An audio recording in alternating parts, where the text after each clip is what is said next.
Hello everyone, and welcome to my Bold and Beautiful Gossips 24 channel. I hope everyone is having a wonderful day. Before we begin, please hit the subscribe button and give this video a thumbs up. In a breathtaking twist echoing across the Italian countryside, the Bold and the Beautiful explodes with emotional wreckage, heartbreak, revenge, and destiny as Brooke Logan stands before Ridge Forrester in a cathedral decorated with ancient floral tapestries, centuries-old golden beams, and flickering candlelight that made every detail feel both romantic and fatalistic, a scene Ridge believed would become the moment he finally reclaimed the woman he had loved for decades. But what began as a fairy tale wedding turned into a catastrophic dismantling of their future when Brooke, trembling yet resilient, whispered the words that would soon devastate Ridge's entire world. "I can't marry you." And as the sentence echoed through the chapel like a thunderclap, Ridge felt millions of memories, weddings past, children raised, betrayals forgiven, love rekindled, crash against him like a storm, unable to process that Brooke, the woman who once swore they were soulmates destined beyond time, was refusing him at the exact moment he thought fate was aligning everything back into perfection. And the guests gasped, Hope covering her mouth, Steffi frozen in disbelief, Taylor staring with a mixture of pain and vindication, Thomas gripping the pew so tightly his knuckles turned white, and Carter whispering to Katie that he had feared something like this was coming because nobody had truly dealt with the wounds Ridge inflicted during his past betrayal with Taylor, especially the secret meetings, the hidden phone calls, and the lies Ridge told Brooke just to avoid conflict with his children, who had never stopped believing Taylor was the rightful woman beside their father. And now, in this magnificent Italian cathedral surrounded by priceless Renaissance art, sunlight dancing through stained glass windows depicting saints and lovers long gone, Ridge finally understood Brooke was not doing this because she didn't love him. In fact, she told him she would always love him, but because she refused to live in a marriage where she constantly needed to justify, defend, and fight for her place beside him, exhausted from being compared to Taylor, constantly blamed for Thomas's misdeeds, and treated like Ridge's emotional parachute, only wanted when Ridge was falling apart and searching for comfort rather than standing with her in the sunlight of truth. And tears streamed down her face as she confessed she had discovered that Ridge was still confiding in Taylor, sharing doubts, insecurities, and dreams with the woman he once vowed to leave behind. And Brooke refused to bind herself to a man whose heart still divided itself between past and present, whose guilt, loyalty to children, and inability to separate emotional truth from obligation made every promise unreliable, a reality Ridge tried desperately to deny, shouting that he had always loved Brooke, always chosen Brooke, always fought for Brooke. Yet the cathedral walls echoed with Brooke's silence, painful and loaded because she had the letter she found in Ridge's suitcase, handwritten, emotional, intimate, signed by Taylor, confessing that she would always be waiting for Ridge if Brooke walked away, telling him he didn't need to force himself to marry Brooke out of nostalgia, promising that the love they built decades ago in Monaco, Aspen, and Los Angeles could be reborn if he only opened his heart. And though Ridge swore he never responded to the letter, Brooke already knew the truth. Ridge had not destroyed the letter. He kept it safe, hidden, cherished, meaning some part of him still believed in Taylor. And as Brooke revealed this to the stunned wedding audience, shock rippled through every person present, especially Steffi, who rose to her feet shouting that Brooke was manipulating the narrative to humiliate Ridge and protect her own ego, insisting that Ridge kept the letter simply because he respected his children and felt empathy for Taylor's loneliness. Not because he wanted Taylor back, but Brooke countered that empathy wasn't the same as love, reminding everyone that Ridge had run back to Taylor every time their marriage fractured,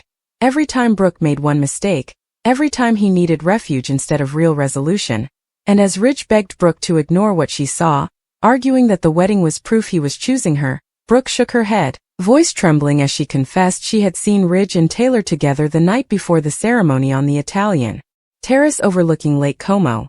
talking in a language only lovers spoke, sharing memories, smiling in a way Brooke hadn't seen him smile with her in years. And that moment shattered whatever hope Brooke had that this wedding would mark a final end to the triangle that destroyed families, friendships, and identities across generations. And as the audience gasped, Ridge stepped forward insisting the conversation was innocent, that he was simply expressing gratitude for Taylor raising his children so beautifully, that there was nothing romantic occurring. But Brooke revealed she overheard Taylor telling Ridge that their love deserved one final chance if tonight's vows didn't feel right. And Ridge didn't run, didn't walk away, didn't shut Taylor down. Instead, he listened silently, deeply, allowing space, allowing possibility, and in that moment Brooke realized the truth. Ridge was not marrying her because he felt certain she was his future. He was marrying her because he was terrified of losing her forever, afraid to disappoint the world, forcing a wedding to avoid confronting emotions that still tied him to Taylor like invisible threads of history, grief and longing, and these revelations sent shockwaves through the guests. Hope whispering to Liam that she feared this marriage was doomed even before the vows began. Donna gripping Eric's hand while silently crying for her sister's pain. Katie staring at Bill who smirked knowingly, remembering every time he warned Brooke that Ridge would never, ever change. And as Ridge's world collapsed, Brooke took off her engagement ring, hands shaking violently, and placed it in Ridge's palm, whispering that she deserved a love not shared, not borrowed, not divided, but whole, passionate and certain. And Ridge, voice cracked and collapsing, begged Brooke not to do this in front of their children, not to humiliate him, not to let decades of history fall apart over a misunderstanding. But Brooke lifted her chin and declared she was finally doing what she should have done years ago, choosing herself, choosing dignity, choosing emotional safety rather than romantic chaos. And she stood beneath the golden archway of the cathedral doors, glowing in the Mediterranean sunlight like a goddess reborn, while behind her Ridge fell to his knees, sobbing her name as every past mistake slammed into him. The lies, the betrayals, the secrets, the weakness, the endless triangle that stole time from their lives, and the crowd watched, horrified, stunned, captivated, unable to blink because Brooke didn't storm out angry. She walked away calm, heartbroken but empowered, and this silence hurt Ridge more than any slap, scream or insult ever could. And as the Italian bells rang above them like funeral chimes, Taylor stepped forward trying to speak, but Steffi held her back, terrified that Ridge, raw, grieving, humiliated, might lash out. And Ridge turned to Thomas demanding to know whether he knew about the letter, whether he had encouraged Taylor to write it, and Thomas confessed he did, saying he believed Ridge deserved to know Taylor still loved him, hoping it would give Ridge clarity. And Ridge exploded, shouting that Thomas had once again interfered with his personal life, destroying what little peace remained, and Hope stepped in threatening to pull Douglas away if Thomas continued to sabotage families, leading to a fierce argument between Steffi and Hope in front of the entire wedding party, each blaming the other's mother for decades of heartbreak. But the chaos quieted when Brooke reappeared in the doorway, looking at Ridge one final time, whispering, "I love you but I can't live like this anymore." And she left the chapel, stepping into a waiting car that sped away across the Italian countryside, while Ridge stayed behind, numb, unable to move, unable to breathe as Taylor watched him, silently wondering whether fate had just reopened a door she never expected to see again. And as cameras closed in on Ridge's tear-stained face, soap opera history was rewritten. Brooke Logan had destroyed Ridge Forrester not with betrayal, not with scandal, not with infidelity, but with truth, clarity, and the courage to walk away from a destiny she once believed immovable. And the bold and the beautiful promise this moment was only the beginning of a war that would reshape the Forrester family forever. Because Ridge was no longer engaged. The wedding was over, Brooke was gone, Taylor was waiting, Steffi was furious, Thomas was defiant, Hope was protective, and Bill Spencer, watching from the back pew with a quiet smile, realized something huge. Brooke Logan was vulnerable, alone, heartbroken, and Bill Spencer had every intention of stepping back into her life to reclaim the love he lost. Knowing Ridge had finally made the mistake of a lifetime, setting the stage for the most explosive romantic war the soap had delivered in a decade. The shock of Brooke walking out of the Italian cathedral did not fade with time. Instead, it twisted deeper into every heart left behind, unraveling emotions that had been tightly controlled for years. And as the limousine carrying Brooke sped away from the cobblestone courtyard and out toward the rolling hillside roads leading to Milan, Ridge remained kneeling on the stone floor, frozen, unable to accept that the love story he believed to be eternal had vanished right before his eyes. And it was Taylor who finally broke the stunned silence inside the chapel, whispering Ridge's name with a voice so soft, so trembled, that every guest turned their head in her direction, wondering if this was her moment to reclaim the man she lost. But Taylor did not smile, did not glow, did not appear triumphant. Instead, she looked horrified, whispering that she never wanted this to happen, never wanted Brooke destroyed, and never wanted Ridge humiliated in front of the world, insisting quietly that she wrote the letter only to give Ridge emotional clarity, not to tear apart his future. And as her voice echoed across the emptying pews, Steffi leaped to her mother's defense, snapping that Brooke humiliated herself by never trusting Ridge enough to finish a wedding ceremony, claiming Brooke sabotaged her own fairy tale because drama was her oxygen, and Hope, furious, fired back that Steffi had manipulated this marriage from the shadows, encouraging Taylor to haunt Ridge emotionally because she could not stand the idea that Ridge loved Brooke more than her mother, and the tension between the daughters reignited flames that had been smoldering for months, flames that were bound to turn into wildfire as accusations flew across the marble aisle. But before chaos took over again, Ridge finally stood, tears streaking down his face, voice hoarse as he ordered everyone to stop, admitting he was the one who failed both women, that he created a world where Brooke felt unsafe, that he allowed Taylor to believe hope still existed, and that he should have burned the letter the moment he read it because he knew, deep inside, it would destroy them all if discovered. And when Ridge said these words, Thomas's face stiffened with guilt, knowing his decision to slip the letter into Ridge's possession was not just interference. It was a catalyst for disaster, and as Ridge's confession filled the air, Taylor stepped forward, fighting tears, saying she could handle Brooke's accusations. But she would not allow Ridge to take sole responsibility for pain he did not create alone, declaring that Brooke had chosen to run because Brooke always ran, and Steffi cheered at this, telling Hope that if Brooke truly loved Ridge, she would have stayed and fought instead of publicly humiliating him. But Hope fired back with bitter fury that Brooke leaving wasn't cowardice, it was strength, because no woman with self-respect would stand beside a man who held onto another woman's love letter in secret, and that was when Taylor snapped, shouting that Ridge didn't hold onto the letter out of romance. He held onto it because he feared losing his children again, and at that moment Ridge whispered through tears that there was a darker truth he had never told Brooke, a secret he hid because he feared she would never forgive him. On the night before the wedding, when Taylor poured her heart onto the terrace overlooking Lake Como,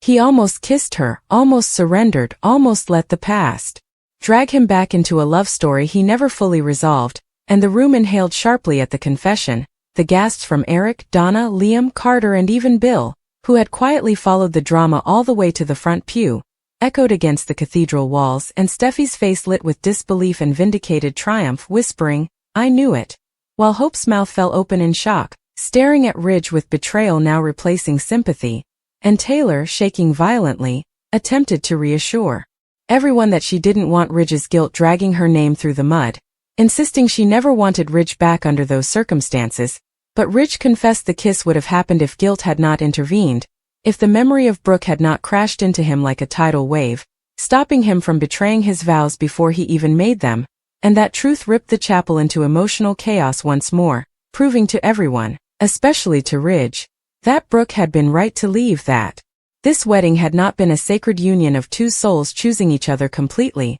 but a desperate attempt to hide confusion, suppress doubt, and bury unresolved history beneath flowers, Italian architecture, and celebration wine. And Taylor, though heartbroken, was honest enough to look Ridge in the eyes and say that Brooke walking away might have saved him from decades more pain. But Steffi, furious, refused to accept that version of events, screaming that Brooke had manipulated the narrative to paint Ridge as unworthy, and Hope shouted back that Ridge made himself unworthy the moment he considered kissing Taylor while planning to marry Brooke, and Ridge, too exhausted to listen to another syllable, stormed toward the cathedral exit, brushing past his children, past Taylor, past the guests, desperate to reach the woman he knew he had destroyed. And behind him, Bill Spencer moved with a predator's smile, whispering to Liam that destiny had finally given him a window to win Brooke back, and Liam shook his head, warning his father to tread carefully because Brooke wasn't a prize to collect. She was broken and Ridge-inflicted damage ran deeper than anyone knew.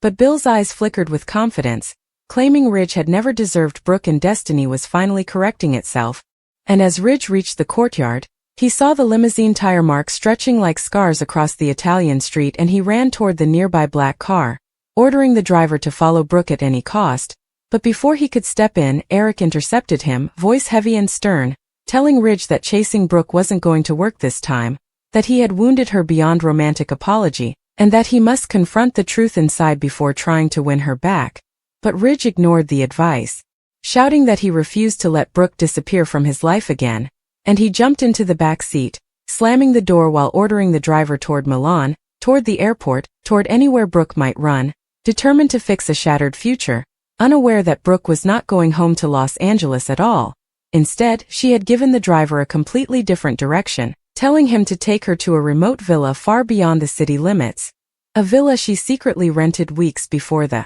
wedding because part of her feared the ceremony might not happen, and inside that villa, Brooke collapsed into sobs, ripping off her veil, her wedding gown torn at the shoulder, mascara smudged across her face, whispering Ridge's name between sobs, admitting aloud that leaving him was destroying her, that she loved him too deeply to breathe without him, and beside her, Hope held her mother, crying as well, telling Brooke she was proud of her strength, proud she didn't cling to a man who couldn't give her full devotion. But Brooke trembled, confessing she wasn't strong at all. She had nearly run back down the aisle before leaving, nearly surrendered to the idea that Ridge needed saving, not rejection, and at that exact moment across the countryside, Ridge was speeding toward Milan, rage and heartbreak twisting inside him, replaying Brooke's exit in his mind like a dagger turning through his chest, questioning whether he had failed her or she had failed him, wondering how love, so powerful, could collapse under the weight of history. And meanwhile, Taylor watched the limousine lines fade,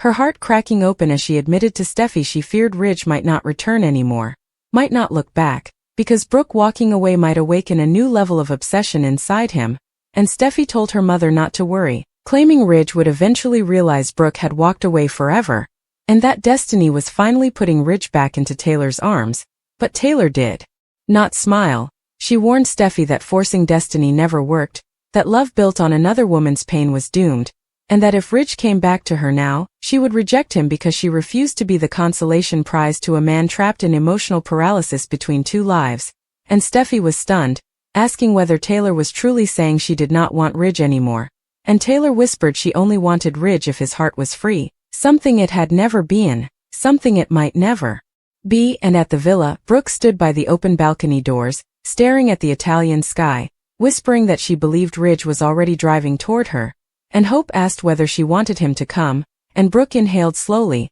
saying she both did and didn't, because wanting Ridge would always live inside her soul but trusting him was impossible now, and she refused to marry him until he proved, truly proved, that his love belonged solely to her, not to Taylor, not to guilt, not to fear, and not to destiny written by their children or by family legacies. And Hope held her mother, saying she believed Ridge needed to feel the pain of losing Brooke before understanding what Brooke had given him for decades. And back in Milan, Ridge arrived at the airport only to learn Brooke had never checked in for a flight, and panic struck him like lightning as he realized she was still somewhere in Italy, wandering alone with the weight of their ruined marriage crushing her heart. And suddenly, Ridge thought about Bill Spencer, terrified Brooke might reach out to him because Bill had always been waiting in the background like a shadow attached to her heart, and Bill, still inside the cathedral, told Liam he needed to find Brooke before Ridge did, because Brooke deserved a man who loved only her, not a man torn between guilt and loyalty. And Liam, exhausted,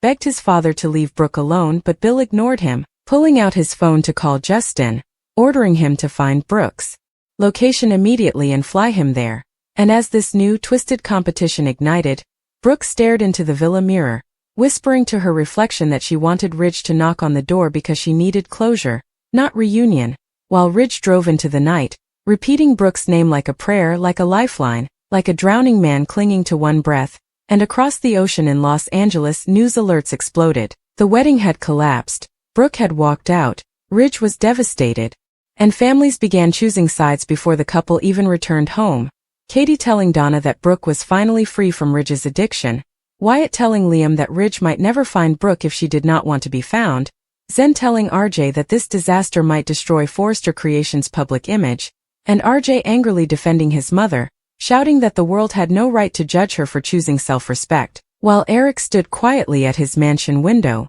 whispering that he had never feared losing something more than he feared Ridge losing Brooke forever. And meanwhile, on the Italian highway under the blanket of midnight stars, Ridge finally realized Brooke was not running from him. She was running from the version of him that could not choose, could not commit, could not stand alone, and he promised himself that before the sun rose over Italy again, he would find Brooke, and he would win her back, not through force, not through pressure, not through destiny, but through truth, honesty, and the vow he should have given long before this wedding ever began.